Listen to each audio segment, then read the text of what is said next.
Hello, വൈകുന്നേരത്തെ ചായക്കടി കണ്ടപ്പോൾ തന്നെ മനസ്സിലായിട്ടുണ്ടാവും ഉണ്ടയാണെന്ന്. പക്ഷെ ഇത് അവലോസ് ഉണ്ടയല്ല കേട്ടോ. ഇത് നമ്മൾ അവൽ കൊണ്ടാണ് ഇന്ന് ഉണ്ട ഉണ്ടാക്കുന്നത്. അപ്പോൾ അവലൊക്കെ നന്നായിട്ടൊന്ന് വറുത്തെടുക്കുന്നുണ്ട്. അതോടൊപ്പം തന്നെ വേറൊരടപ്പിൽ നമുക്ക് കപ്പലണ്ടിയോടെ ഒന്ന് വറുത്തെടുക്കണം. പിന്നെ ഈ അവൽ വറുക്കുന്നതിൻ്റെ ഒപ്പം നമ്മൾ തേങ്ങ ചിരകിയതോടും ചേർത്ത് ഒന്ന് വറുത്തെടുക്കണം കേട്ടോ. മധുരത്തിന് ആവശ്യമായിട്ട് ഞാനിവിടെ ശർക്കര പാനിയാക്കി എടുക്കുന്നുണ്ട്. അപ്പോഴത്തേക്കും അവലും തേങ്ങയൊക്കെ നന്നായി വറുത്ത് കിട്ടിയിട്ടുണ്ട്.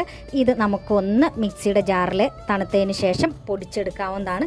ഇതിലേക്ക് നമുക്ക് കുറച്ച് കപ്പലണ്ടി തൊലി കളഞ്ഞ് ഒന്ന് ക്രഷ് ചെയ്തെടുക്കുക. അതോടെ ചേർത്ത് കൊടുക്കുക. 1 സ്പൂൺ നെയ്യും ചേർത്ത് കൊടുത്ത് ഒന്ന് മിക്സ് ചെയ്ത് യോജിപ്പിക്കുക.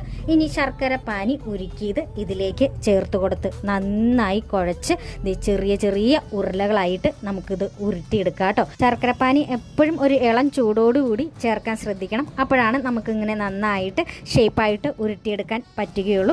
ഇത് നമുക്ക് കുറച്ച് ദിവസം വരെ നമുക്ക് ടിന്നിലടച്ച് സൂക്ഷിച്ചു വെക്കാം കേട്ടോ. നല്ല ഹെൽത്തിയാണ്. അപ്പോൾ കുട്ടികളൊക്കെ സ്കൂളിൽ പോകുമ്പോൾ സ്നാക്സ് ബോക്സിലേക്ക് ഹെൽത്തി ആയിട്ടുള്ള അവലുണ്ടയൊക്കെ ഉണ്ടാക്കി കൊടുത്തു വിട്ടാൽ കുട്ടികൾക്ക് ഇഷ്ടമാണ്, കഴിക്കുകയും ചെയ്യും. ശരീരത്തിനും കുഴപ്പമൊന്നുമില്ല, ആരോഗ്യ പ്രശ്നങ്ങളൊന്നും ഉണ്ടാകുന്നില്ലല്ലോ. നമ്മൾ വീട്ടിൽ തന്നെ ഉണ്ടാക്കുന്നതല്ലേ. ഇതേ നമുക്ക് ടിന്നിലെടുത്ത് ഞാൻ അടച്ചെടുത്ത് സൂക്ഷിക്കുന്നുണ്ട്. നമുക്ക് ഇനി വൈകുന്നേരം ചായയ്ക്ക് ഇത് തന്നെ ധാരാളമാണ്. അപ്പോൾ ഇത്രയുള്ള വീഡിയോ. ബൈ.